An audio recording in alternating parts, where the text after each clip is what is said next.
जिस आदमी ने खुलेआम कहा था 15 मिनट के लिए पुलिस हटा लो, हिंदुस्तान से हिंदुओं को खत्म कर दूंगा, जिस आदमी ने खुलेआम भगवान श्री राम का अपमान किया और एक बार नहीं कई बार अपमान किया, जिसने माता कौशल्या के बारे में अभद्र शब्दों का उपयोग किया, जिसने महाराज दशरथ के बारे में अभद्र शब्दों का उपयोग किया, उसे तिहाड़ में होना चाहिए था, जेल में सड़ना चाहिए था, कम से कम 50 साल के लिए जेल में होना चाहिए था। लेकिन वो विधानसभा में बैठा हुआ है और अब तो दूसरों को विधानसभा की शपथ भी दिलवा रहा है। जानते हैं क्यों? क्योंकि ये कानून महाघटिया है। इस 1860 के इंडियन पिनल कोड में हेट स्पीच डिफाइन ही नहीं है।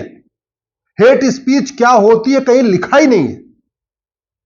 सुबह से शाम तक हेट स्पीच की चर्चा होती है, लेकिन आपको यह जान के आश्चर्य होगा कि भारत के किसी भी कानून में हेट स्पीच डिफाइन नहीं है। मैंने पीआईएल फाइल किया सुप्रीम कोर्ट में और सुप्रीम कोर्ट से कहा है कि जब तक संसद में हेट स्पीच के ऊपर कानून नहीं बन रहा है तब तक हेट स्पीच आप ही डिफाइन कर दीजिए। लेकिन सुप्रीम कोर्ट ने भी आज तक हेट स्पीच को डिफाइन नहीं किया। और हेट स्पीच इसलिए नहीं डिफाइन हो रहा है क्योंकि जिस दिन हेट स्पीच डिफाइन हो जाएगी उस दिन बहुत सारी किताबें हेट स्पीच के दायरे में आ जाएंगी, बहुत सारी तकरीरें हेट स्पीच के दायरे में आ जाएंगी, बहुत सारी बातें जो लाउड स्पीकर पे कही जाती हैं चिल्ला चिल्ला के वो हेट स्पीच के दायरे में आ जाएंगी। एफआईआर लिखना शुरू हो जाएगा, मुकदमा दर्ज होना शुरू हो जाएगा। इसीलिए ना अंग्रेजों ने हेट स्पीच को डिफाइन किया, ना आज तक किसी सरकार ने हेट स्पीच को डिफाइन किया। किसी भी कानून में हेट स्पीच डिफाइन नहीं।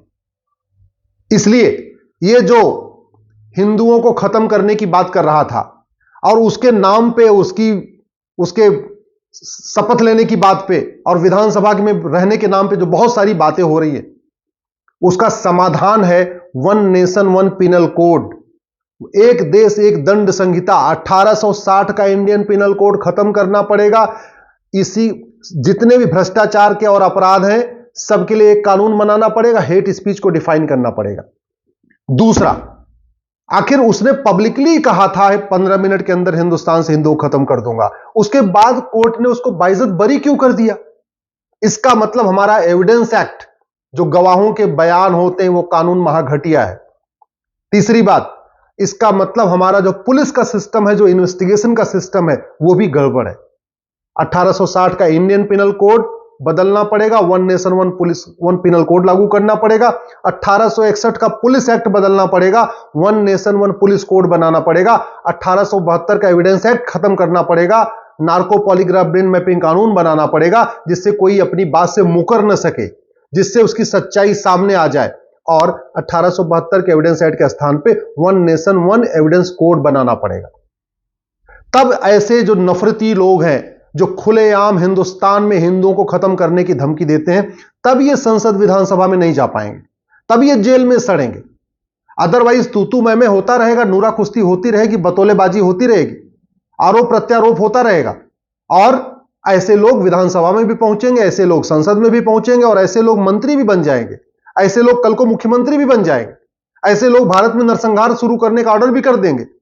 रोकने का तरीका यही है, कानून। सबसे बड़ी बात यह है 1951 वाला जो रिप्रेजेंटेशन ऑफ पीपल एक्ट है, वो अंग्रेजों का बनाया हुआ है, महाघटिया है। अंग्रेजों का जो कानून पहले चल रहा था उसी का वो कॉपी पेस्ट है। कहने को 1991 में बना है, 1951 में बना है, 1951 में बना है, लेकिन है वो अंग्रेजों वाले कानून की फोटोकॉपी, कॉपी पेस्ट है वो। भारत में one nation one election code लागू करना पड़ेगा, भारत में one nation one legislature code लागू करना पड़ेगा, सांसदों विधायकों की ड्यूटी तय करना पड़ेगा, सांसदों विधायकों के लिए स्ट्रिक्ट कोड, एक नियम बनाना पड़ेगा। आखिर क्लर्क और कलेक्टर के लिए स्ट्रिक्ट नियम हो सकता है, चपरासी के लिए स्ट्रिक्ट नियम हो सकता है, हवलदार थानेदार के लिए कठोर नियम हो सकता है, तो सांसद विधायक के लिए कोई नियम ही नहीं। वो कितने भी दिन सर्विस में रहें, कितने दिन अटेंडेंस उनकी आए, वो संसद विधानसभा में आए या ना आए, अटेंडेंस कम हो या ज्यादा हो, सवाल पूछे या ना पूछे, चर्चा में भाग लें या ना लें, कोई अपनी तरफ से सुझाव दें या ना दें, उनके लिए कोई नियम कानून नहीं, मनमर्जी के मालिक। और एक बार विधायक हो गए, एक बार सांसद हो गए तो वेतन भत्ता गाड़ी बंगला मिलता रहेगा, पेंशन पूरे आजीवन मिलेगी। एक देश एक चुनाव संहिता बनाना पड़ेगा, एक देश एक विधायिका संहिता बनाना पड़ेगा। इस टाइप के नफरती लोगों को संसद विधानसभा में जाने से रोकने के लिए आपको जुडिशियल चार्टर लागू करना पड़ेगा, जजों की अकाउंटेबिलिटी तय करनी पड़ेगी, जस्टिस विद इन ईयर लागू करना पड़ेगा, 1 घंटे के अंदर एफआईआर, 1 महीने के अंदर जांच और 1 साल के अंदर फैसला। और यह कोई रॉकेट साइंस नहीं है। और जब तक हम कानून नहीं बदलेंगे, पुलिस चार्टर लागू नहीं करेंगे, जुडिशियल चार्टर लागू नहीं करेंगे, एडमिनिस्ट्रेटिव चार्टर लागू नहीं करेंगे, सिटीजन चार्टर लागू नहीं करेंगे, तब तक व्यवस्था में कोई बदलाव नहीं आएगा। गुंडे, बदमाश, मौवाली पार्षद बनते रहेंगे, प्रधान बनते रहेंगे, विधायक बनते रहेंगे और सांसद भी बनते रहेंगे। हम ये चाहते हैं कि जनता जाग जाए, जनता जाग जाए। अरे कानून ऐसा हम क्यों नहीं बना देते? ऐसे गुंडे, मौवाली टाइप के लोग जो है विधानसभा में पहुंचे ही नहीं, पार्षद बन ना पाए, प्रधान ना बन पाए, सांसद ना बन पाए। एक केवल कानून बना दिया जाए, justice with in year, judicial charter. 1 घंटे के अंदर फैसला होगा, 1 घंटे के अंदर एफआईआर होगी, 1 महीने में जांच पूरी होगी, 1 साल के अंदर फैसला होगा। देखिए कितने सारे नफरती टाइप के लोग जो खुलेआम धमकी देते रहते हैं, कभी पत्थरबाजी करते रहते हैं, कभी दूसरों को उकसाते रहते हैं। और जो खुलेआम धमकी दे सकता है हिंदुस्तान से हिंदुओं को खत्म करने के लिए, सोचिए वो पीठ पीछे क्या क्या कहता होगा, कितने सारे लोगों को उकसाता होगा, कितने सारी साजिशों में साजिश करता होगा, और वो क्या क्या करता होगा, फोन पे क्या क्या लोगों को समझाता होगा, आमने सामने क्या क्या समझाता होगा। भाई जो खुलेआम भगवान राम को गाली दे सकता है, तो बंद कमरे में क्या क्या बोलता होगा? जो खुलेआम कहता है 15 मिनट के लिए पुलिस हटा लो, हिंदुस्तान से हिंदुओं को खत्म कर दूंगा, वो बंद कमरे में क्या क्या बोलता होगा? वो पता नहीं कितने आतंकवादियों के समर्थन में, संपर्क में होगा, कितने अलगाववादियों के संपर्क में होगा, कितने माफियाओं के संपर्क में होगा, कितने अपराधियों के संपर्क में होगा। वो पता नहीं किसके किसके नेक्सस में होगा। कैसे सच्चाई कैसे पता चलेगी? वो तो खुद बताएगा नहीं कि हाँ हम इतने आतंकवादियों का समर्थन करते हैं, इतने अलगाववादियों का समर्थन करते हैं। वो आदमी कभी ये बोलेगा नहीं कि फलाने फलाने हमारे इतने ऐसे ऐसे लोगों से संपर्क है। और पुलिस उसको डंडे मार के उससे सच उगरवा नहीं सकती, क्योंकि वो तो विधायक बन चुका है, वो तो माननीय हो गया है, उसके लिए तो बहुत सारा स्पेशल प्रोटोकॉल लग गया।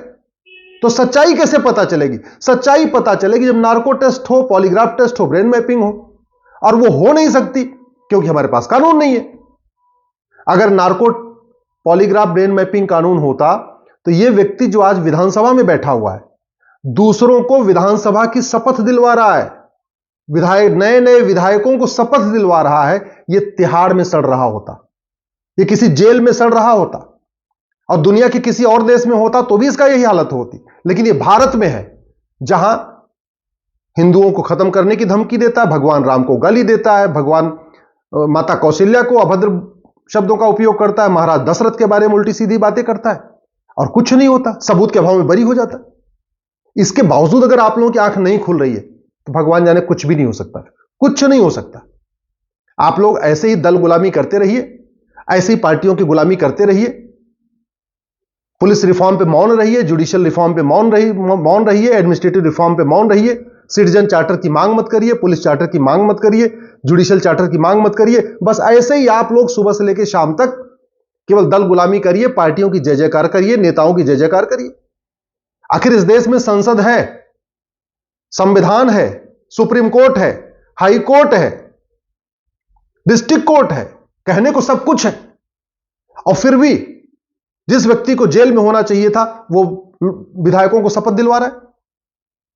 सब कुछ तो है इस देश में, नेता भी हैं, अभिनेता भी हैं, लेखक भी हैं, बुद्धिजीवी हैं, पत्रकार भी हैं, कलमकार भी हैं। कुछ कर पाए क्या उसका? नहीं कर सकते, क्योंकि जो करना है वो कानून को करना है, और कानून घटिया है। कहते हैं भारत में कानून का राज है, किसी व्यक्ति का राज तो है नहीं भारत में, न किसी पॉलिटिकल पार्टी का राज है, न किसी नेता का राज है, न किसी व्यक्ति का राज है। भारत में कानून का राज है, और कानून घटिया है, और घटिया है तो राज घटिया है। इसलिए उस व्यक्ति के बारे में तू मैं आरोप प्रत्यारोप करके कुछ नहीं मिलने वाला। कोई जमीनी स्तर पर कोई बदलाव नहीं आएगा। जमीनी स्तर पर बदलाव आएगा जब कानून बदलेगा, जब भारत में 1 नेशन 1 टैक्स इलेक्शन कोड लागू होगा, जब भारत में 1 नेशन 1 लेजिस्लेचर कोड लागू होगा, जब भारत में 1 नेशन 1 पुलिस कोड लागू होगा, जब भारत में 1 नेशन 1 जुडिशियल कोड लागू होगा, और भारत में जब 1 नेशन 1 टैक्स कोड लागू होगा, जब भारत में जस्टिस विद इन ईयर होगा, 1 साल के अंदर मुकदमों का फैसला होगा, तब जाके व्यवस्था में बदलाव आएगा। नहीं तो ऐसे तू मैं आरोप प्रत्यारोप चलता रहेगा, बतौलेबाजी होगी, नूरा कस्ती होती रहेगी, पॉलिटिकल पार्टी नेता अपना ऐसे बयान देते रहेंगे, ट्विटर पे खूब बातें करते रहेंगे, जमीन पे कोई बदलाव नहीं आएगा।